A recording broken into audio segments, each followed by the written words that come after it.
Hello folks, welcome back to a new YouTube video. In today's video I have a game between Quang Liem and David Navara. This game was played in the Meltwater Championship Tour Charity Cup, and this is the knockout. Both players have to play 4 games and decide who is going to win and pass to semifinals. So Quang Liem with the white pieces and David Navara with the black pieces. And white begins with f3, a mysterious move.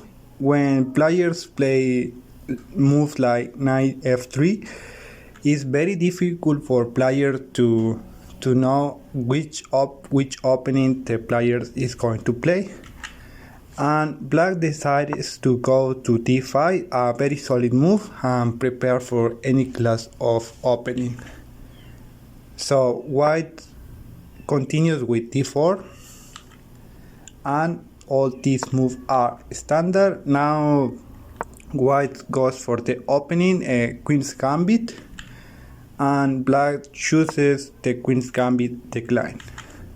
So all these moves are standards and push the pawn, and here the bishop has 2 options. One is go back or take the piece, and he chooses take the knight. Now both develop their pieces, and bishop goes to create some pressure with the black knight.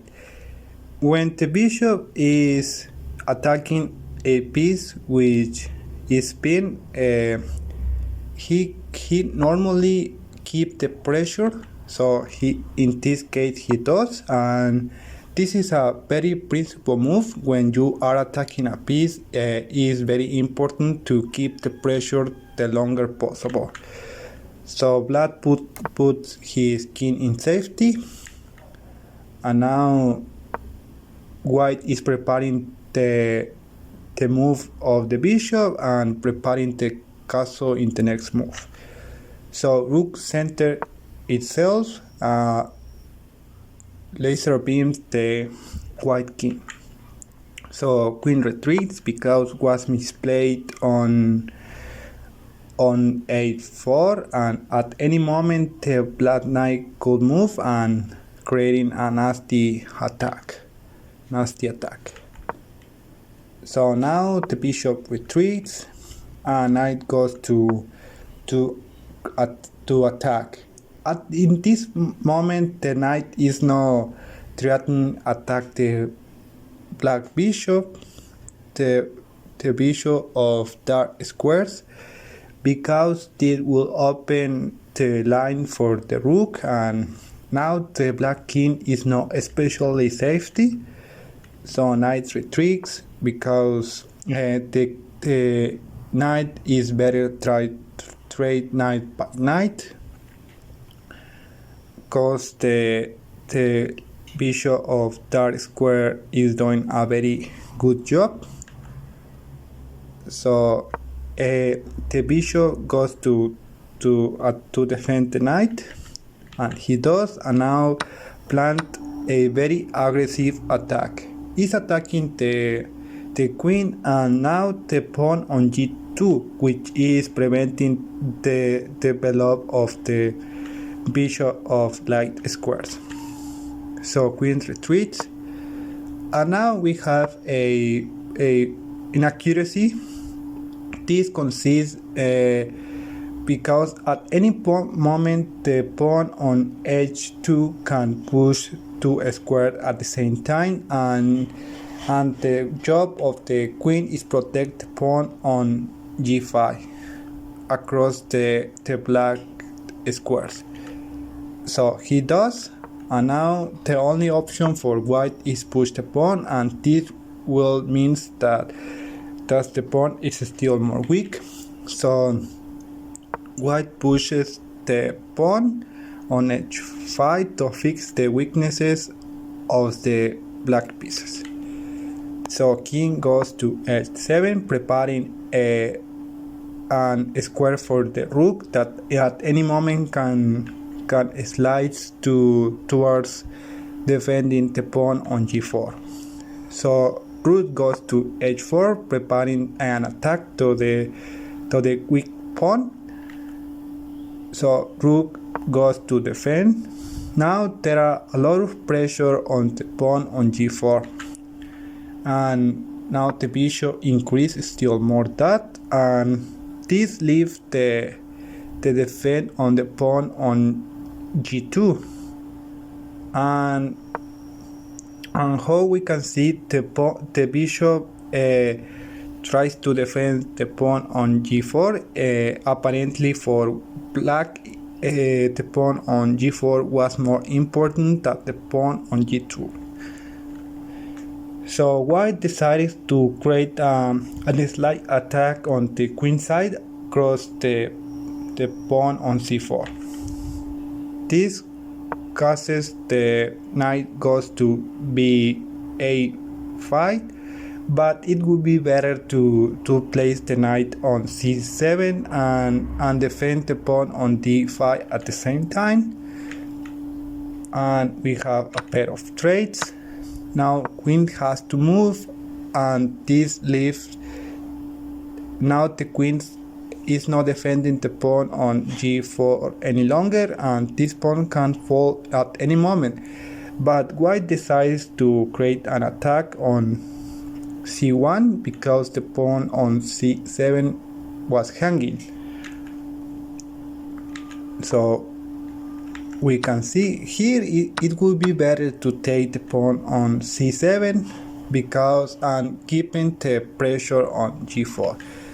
But white decided, I think it's an accuracy according to stockfish, but towards an human perspective is almost the same. So we have a pair of trades, and now the queen creates an empty check which doesn't do anything. So king goes to d2, and now queen retreats. And now the pawn on c7, and as I said, the pawn on c7 will be hanging at any scenario, so that happens. Now here we can see that the black pieces is becoming active, but both kings are relatively weak, so in this pawn almost doesn't matter which pieces are more active, because if all the pieces goes to the attack, the black king will be weak, and that will be counterproductive. So bishop goes to defend the pawn, very important move, and queen goes to attack. Now kings go back, and now kings create a fortress in his camp. Now the black king cannot infiltrate on h2 because all the squares are being covered by the bishop. And now black tries to consolidate a little bit, but we enter on a possibility in which black is asking for a trade of queens, but white creates an check, and we have an trade of queen, which in this case is only beneficial for white. So bishop active itself, and this is almost forced to move f6, because in other way the rook can go to g7, and that will be too much. The black position will fall over. So bishop retreats. Here is a common checkmate in which the the black king only has a square, and this in the majority of cases is a checkmate, but in this specific scenario the rook can go to f7 or bishop can go to g8, but it's a good move to consider it. So white chooses goes to c3, a very strong move, and now knight goes to c5, goes to protect the king, but it's too late. Now the rook is preparing to grab some pawns, and so knight goes to try to protect the pawns or the king, but here we have a killer move, which is rook f6, and here doesn't matter what black does, he's going to fall 2 pieces by 1, which is the rook and the knight at the same time, and that would be too much for black. So David Navara resigned, and Quang Liem is the winner of the match, and he is going to semifinals. So it's all for today. Thank you so much for listening me, and see you the next video. Bye.